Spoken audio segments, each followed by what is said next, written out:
भन्दै तपाईसँग अहिले तपाईसँग हैन तपाईसँग अहिले कुनै पनि कम्पनी भयो मलाई फरक परेन एकछिनको लागि तत्कालको लागि मलाई एउटा म्यानेजेबल पिओई स्विच कुनै पनि कम्पनीको दिन सक्नुहुन्छ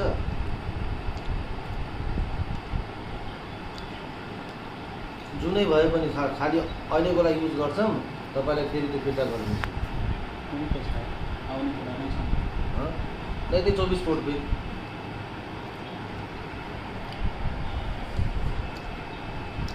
8 फुटले भ्याउँदैन 8 फुटले भ्याउँदैन भाइ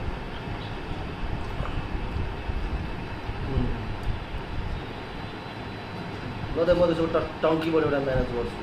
मलाई चाहिँ एउटा त तपाईँ चाहिँ भिडियो तपाईँको भिडियो पनि बन्दैछ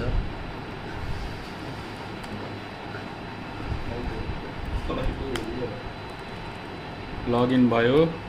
इनेबल गरे है अब यहाँ के छ भन्दाखेरि so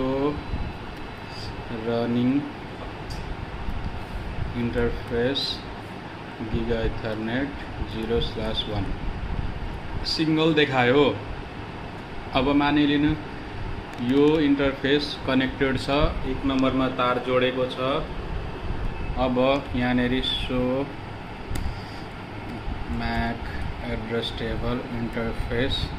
giga Ethernet 0/1 MAC address so भएन जबकि कम्प्युटर जोडेको छ यहाँ तपाईको बत्ती बल्या छ अब यो इस्यु यही हो सर्भिस केही काम गरेन सो रनिङ कन्फिगरेसन हेर्न खोज्यो भने